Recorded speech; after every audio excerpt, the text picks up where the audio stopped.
அவனால நாம 2 பேரும் சாக போறோம். விடு திவ்யா. என் வாழும் தாழும் உன்னை சேர்வது.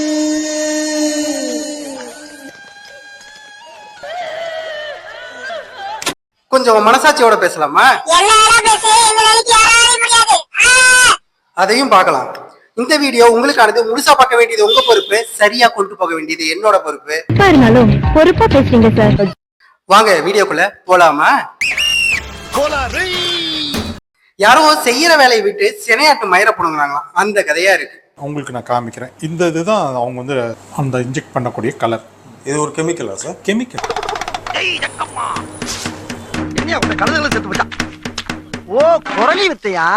ஆனா இப்போ பார்த்தோம்னா நான் இப்போ உங்களுக்கு நான் இறக்குறேன். இதுல கம்ப்ளீட்டா பாத்தீங்கன்னா ஃபுல்லா நான் இறக்கிடுறேன். ஊசி கொண்டு கடப்பால கணேச கொடுத்துருக்கேன். பாடி தாங்க. உங்க கண்ணுக்கு முன்னாடியே அவ்வளோ இது வேர்க்கிறேன். உங்களுக்கு அப்படியே கண்ணிலே காமிக்கிறேன். கலர் ரொம்ப ரெட்டிஷா இருக்கு. பாருங்க எப்படி இருக்கு பார்த்தீங்களா? உணவு பாதுகாப்புத்துறை அதிகாரி செஞ்சது நம்ம நல்லதாக கூட இருக்கலாம். அந்த ஆளு சொல்றது உண்மையா? ஆனா அதை ஏன் இப்ப செய்யணும்? தர்பூசணி வந்து குளிர், இது வந்து பாத்தீங்கன்னா சம்மர் டைம்ல நல்லா ஓடக்கூடிய பொருளுங்க. இந்த சம்மர் டைம்ல இது ஓடிச்சுனாக்கா கூல் ட்ரிங்க்ஸ் ஓடாதுங்க. இது எங்களுக்கு வர சந்தேகம் என்னன்னா, ஏதோ ஒரு மாஃபியா அவன் என்ன பண்றான், ஒரு கம்பெனிக்காரன் ஒரு ஃபுட் சேஃப்டி ஆபீசர் மூலியமா ஏவி விட்டு இதுக்கு ஒரு கெட்ட அவப்பெயர் உண்டாக்கிட்டாக்கா அவங்களோட பொருள் போகுங்க. நினைச்சத பேரோட சொல்றாரு. கூட்டி கழிச்சு பாருங்க, கணக்கு கரெக்டா வரும். கார்பரேட் கூட கை கோத்துட்டு இவனுக்கு என்ன வேணாலும் செய்வானுங்க. இன்னைக்கு விதைச்ச விதைய நாளைக்கு விதைக்காம இருக்கிறதுக்காக இன்னைக்கு நஷ்டமடைய வச்சிருக்கலாம். ஆனா ஒரு விஷயம் அவங்க யோசிக்க மறந்துட்டாங்க. இங்க எல்லா விவசாயிகளும் நஷ்டம் அடைய போறோம்னு தெரிஞ்சுதான் விதையே விதைக்கிறானுங்க. இங்க நெல் விதைக்கும் போதே லாபம் வைக்கப்பில்லை மட்டும்தான் அவனுக்கு தெரியும். ஆனா நெல் விதைக்க மறந்ததே இல்லை. ஏன்னா அது அவங்களோட பேஷன்.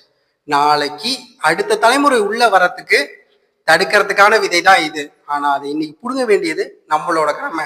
அதுக்கான வீடியோ தான் இது. நான் உங்கள் புருஷன். வணக்கம் மை டியர் மக்களே. உங்க எல்லாருக்கும் நான் ஒண்ணு சொல்லிக்கிறேன். மனுஷனுக்கு பசி இருக்கிற வரைக்கும் விவசாயம் அழியாது. ஏழைங்க கையில் இருக்கிற விவசாயம் நாளைக்கு கார்பரேட் கம்பெனிக்கு மாறும். அன்னைக்கு அரிசி விலை தங்கத்தை விட அதிகமாகும். அப்பதான் இந்த விவசாயிகளோட அருமை இந்த ஊருக்கே தெரியும். ஒவ்வொரு விவசாயியோட சாவுக்கு பின்னால அழிய போறது அவன் குடும்பம் மட்டுமல்ல, அடுத்து வர்ற தலைமுறை தான். இதை எல்லாரும் மனசுல வச்சுக்கோங்க. உணவு பாதுகாப்புத்துறையோட வேலை என்ன? சரியான பாதுகாப்பான சுகாதார உணவை மக்களுக்கு கொண்டு போய் சேர்க்கணும். அதானே அதை செய்யறாங்க. அந்த கொடுமையே வாயால எப்படினே சொல்லுவேன். அப்படின்னா டாக்டரோட பரிந்துரை இல்லாமயே மெடிசன் கொடுக்க கூடாதுங்கிறது தான் ரூல் இங்க. அப்புறம் என்ன கேஸுக்கு மெடிசனுக்கு அட்வர்டைஸ்மெண்ட் வருது?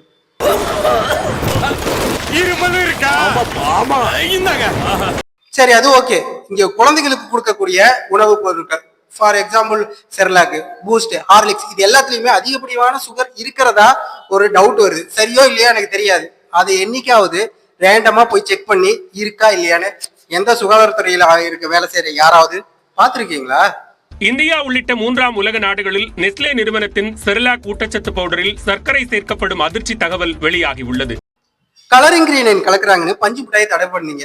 It's good, very good, appreciate பண்றேன். இப்படித்தான் இருக்கணும். ஆனா ஸ்ட்ரிங்கு, கோக்கு, பெப்சி எல்லாத்துலயுமே இங்க நேச்சுரல் ஃபுட் தான் கலந்துருக்காங்களா, நேச்சுரல் கலர் தான் கலந்துருக்காங்களா?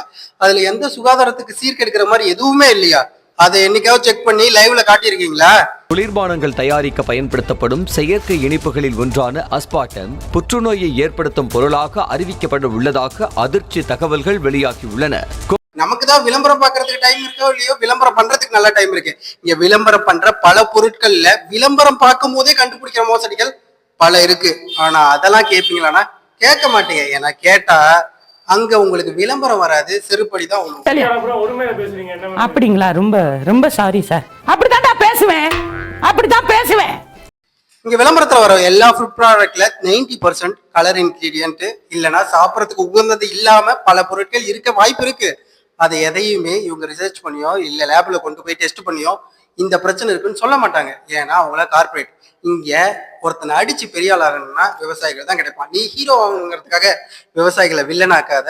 அவங்க தான் இந்த நாட்டுக்கும் நன்னுக்கும் சோறு போடுறவங்க. அதை மறந்துட வேணாம். கடவுளுக்கே சோறு வேணும்னாலும் படையல் வேணும்னாலும் விவசாயிகள்கிட்ட தான் கையேந்தணும். அவங்கள அழிச்சிட்டு நாளைக்கு மாத்திரை மருந்து மட்டுமே தின்னுட்டு உயிர் வாழ்ற நிலையை உருவாக்கிறாதீங்க. கொஞ்சமாவது யோசிங்க வேலை செய்யறதுக்கு முன்னாடி. அதை பத்தி கேட்க நீ ஸ்டேட் கவர்மெண்டா சென்ட்ரல் கவர்மெண்டா? அப்ப அந்த ரெண்டையுமே ஓட்டு போட்டு உருவாக்கின ஜனங்களை இவங்க. தேவையில்லாத உரம், ஃபெர்டிலைசர் இதெல்லாம் மார்க்கெட்டுக்கு கொண்டு வந்திருக்கான், கேள்வி கேட்க முடியல. மெடிசனை கொண்டு வந்து தேவையில்லாம விளம்பரம் பண்ணி வித்துக்கிட்டு இருக்கான், அதை கேள்வி கேட்க முடியல. சாராயத்தை ஐபிஎல்ல எப்படி ஐபிஎல்ல விளம்பரம் பண்றான், அதை இங்க கேள்வி கேட்க நாதி இல்ல. விவசாயி ஒரு விதையை இட்டு வெளியே கொண்டு வந்து வித்தா நீ என்னெல்லாம் கம்பி கட்டுற கதையை சொல்றீங்க? எது எப்படி வேணாலும் இருக்கட்டும், திரும்பவும் சொல்றேன், கடவுளுக்கே உணவு வேணும், படையல் வேணும்னாலும் விவசாயிகிட்ட தான் கையேற்றணும். நெல் பேருக்கு தண்ணி பச்சை வேணாமா? துட்டு தந்துடுறாங்களாம், மேலைக்கு நெல் போடுக்குன்னு சொல்றாங்க. துட்டு நாளைக்கு வரும், நாளைக்கு போருமையா? குலதெய்வத்துக்கு நெல் போடுறது, அதை இப்போ நட்டு பறிஞ்சுக்கிறதுக்கு அதுக்கு தண்ணி வாஜாமன்றது, அது ஒரு உசுறு இல்லையா? நெல் பயிர் செத்து போகாதா?